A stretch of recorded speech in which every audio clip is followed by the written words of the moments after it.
আমি আবারও ফিরে আসলাম মজাদার একটি হালুয়া রেসিপি নিয়ে। আজকের রেসিপি বুটের হালুয়া।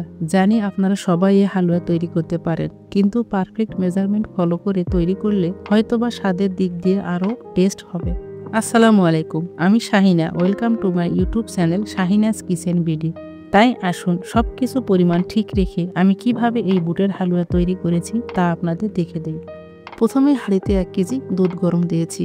এদিকে আমি আমার এই মেজারমেন্ট কাপটা দিয়ে আমি 2 কাপ বুটের ডাল নিয়েছি। এখানে ডালগুলোকে আমি 5 ঘন্টা আগে ভিজিয়ে রেখেছিলাম। ভিজানোর পরে ধুয়ে পরিষ্কার করে নিয়েছি। এবার আমি এই ডালগুলো এই 1 কেজি দুধের মধ্যে সিদ্ধ করে নেব। আপনারা এখানে পানি দিয়েও সিদ্ধ করে নিতে পারেন, তবে হালুয়ার পারফেক্ট টেস্টটা আসবে না। এই জন্য আপনারা চেষ্টা করবেন দুধের মধ্যে সিদ্ধ করে নিতে। আপনারা এখানে চেষ্টা করবেন ভাঙা বুট ব্যবহার না করে আস্ত বুট ব্যবহার করার জন্য, এতে করে হালুয়ার স্বাদ ভালো হয়। দিয়ে দিলাম 2টি সাদা ফল এবং দিয়ে দিলাম 2টি দালচিনি এবং একটি তেজপাতাকে আমি ছিঁড়ে টুকরো করে এখানে দিয়ে দিলাম। এবার এই মশলা সহ বুটগুলোকে আমি দুধের মধ্যে সিদ্ধ করে নেব। এভাবে মাঝে মধ্যে ঢাকনা খুলে নেড়ে দিতে হবে। আপনারা এভাবে ঢাকনা খুলে খুলে বারবার একটু করে নেড়ে দিবেন এবং ডালগুলোকে সিদ্ধ করে নেবেন।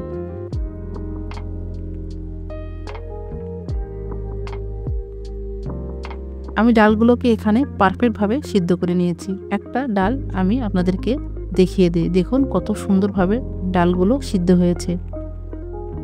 এবারে আগে থেকে যে গরম মশলাগুলো আমি দুধের মধ্যে দিয়েছিলাম সেগুলোকে এভাবে বেছে উঠিয়ে ফেলে দেব।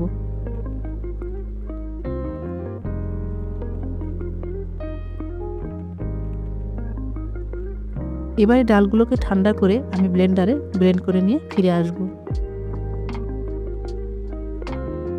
ডাল ঠান্ডা হয়ে যাওয়ার পরে আমি ডালগুলোকে সুন্দরভাবে ব্লেন্ড করে নিয়েছি। দেখুন কতটা সফট এবং কতটা মসৃণ হয়েছে। এবার একটা ফ্রাই প্যান চুলায় বসিয়ে আমি এখানে দিয়ে দিলাম 3 চামচ ঘি। ঘি যখন মেল্ট হয়ে যাবে তখন আমি এখানে ব্লেন্ডার করা ডালগুলো দিয়ে দেব। দিয়ে এই ঘির সাথে ডালগুলোকে ভেজে নেব। সুন্দর করে ডালগুলোকে এভাবে পেঁচুলা দিয়ে নেড়ে ছেড়ে ভেজে নেব। এই সময় চুলার হিটটাকে মিডিয়ামে রাখতে হবে, তা না হলে হালুয়া নিচে লেগে যেতে পারে। এভাবে ভালো করে নেড়ে ছেড়ে আমি ঘির সঙ্গে হালুয়াটাকে ভেজে নেব। 3-4 মিনিট ভাজার পর আমি এখানে দিয়ে দিব 1.5 কাপ চিনি। 2 কাপ ডালের জন্য আমি এখানে 1.5 কাপ চিনি ব্যবহার করেছি। আপনারা ইচ্ছা করলে চিনিটা কম বেশি করেও নিতে পারেন। এখানে যে যেরকম মিষ্টি খেতে পছন্দ করেন সেভাবেই মিষ্টিটা নিতে পারেন। আমি আবারও এগুলোকে ভালো করে নেড়ে ছেড়ে মিশিয়ে নিব। এখানে আমি সামান্য লবণ দিয়ে দিলাম। মিষ্টি খাবারে লবণটা ব্যবহার করলে মিষ্টির ব্যালেন্সটা ঠিক থাকে। আপনারা ইচ্ছা করলে স্কিপও করতে পারেন। চিনি মিশানোর পরে হালুয়াতে একটু পানি উঠতে পারে। পানিটাকে শুকিয়ে নেওয়ার জন্য আমি আবারও নেড়ে ছেড়ে ভালো করে এগুলোকে ভেজে নেব। ভাজা হয়ে গেলে এখানে আমি সামান্য জর্দার রং মিশিয়ে দিলাম। এটা অপশনাল, আপনারা ইচ্ছা করলে নাও দিতে পারেন। এখানে সুন্দর একটা কালার আসার জন্য আমি এখানে সামান্য কিছু রং ব্যবহার করেছি। দেখতে সুন্দর লাগবে এই জন্য আমি এখানে রংটাকে এখানে আমি রংটাকে হালুয়ার সঙ্গে ভালো করে মিশিয়ে নেব এবং ভালো করে নেড়েচেড়ে হালুয়াটাকে ভেজে নেব। অনেকেই ভাবেন হালুয়া খাবেন, কিন্তু অনেক খরচ ও পরিশ্রমের জন্য খেতে পারেন না। তারা আমার এই ভিডিও শুরু থেকে শেষ পর্যন্ত দেখবেন। আশা করি আমার রেসিপি ফলো করে তৈরি করলে পরিশ্রম ও টাকা দুটোই কম লাগবে। ভিডিওটি ভালো লাগলে চ্যানেলটি সাবস্ক্রাইব করে পাশে থাকা বেল আইকনটি অন করে রাখবেন। এতে করে আমার ছোট ছোট এবং সহজ সহজ ভিডিও পেতে সহজ হবে। ভাজা হয়ে গেলে আবারও আমি 1 চামচ এখানে ঘি দিয়ে দিলাম। হালুয়ার মধ্যে সবশেষে ঘিটা ব্যবহার করলে ঘির ফ্লেভারটা স্ট্রং হয়। এই জন্যে সবশেষে ঘিটা ব্যবহার করার চেষ্টা করবেন। যখন দেখবেন এইভাবে ফ্রাই প্যান থেকে হালুয়াটা উঠে আসছে, ফ্রাই প্যান থেকে ছেড়ে দিচ্ছে, তখন বুঝবেন যে আপনার হালুয়া হয়ে গেছে। এবার একটি প্লেটে আমি সামান্য ঘি নিয়ে এভাবে প্লেটটাকে রেডি করে নিলাম। এখানে আমি হালুয়াটাকে সেট করে নেব। এবার আমি প্লেটের মধ্যে হালুয়াগুলো উঠিয়ে নেব। হালুয়াগুলো উঠিয়ে আমি একটা প্লেটে নিয়ে এভাবে পেঁচুলা দিয়ে চেপে চেপে সুন্দর করে সাইজ করে বসিয়ে দেব।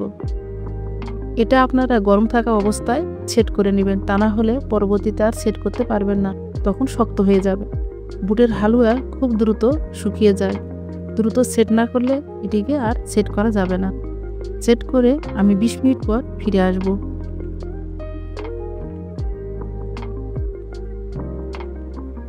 20 মিনিট পর ফিরে এসে আমি আপনাদেরকে কেটে দেখিয়ে দেই আমার হালুয়াটা কত সুন্দর সেট হয়ে গেছে। আপনারা যে কোনোভাবে কেটে নিতে পারেন। আমি এখানে স্কোয়ার করে কেটে নিয়েছি।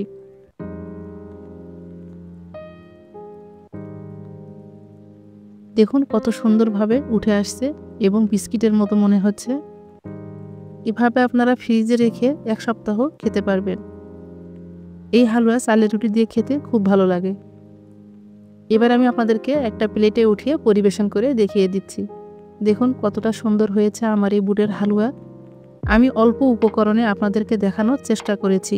আপনারা অবশ্যই আমার এই রেসিপি ফলো করে বাসায় ট্রাই করবেন এবং কেমন হয়েছে কমেন্ট করে জানাবেন। আজকে তাহলে এখানেই বিদায় নিচ্ছি। দেখা হবে পরবর্তী কোনো ভিডিওতে। আসসালামু আলাইকুম।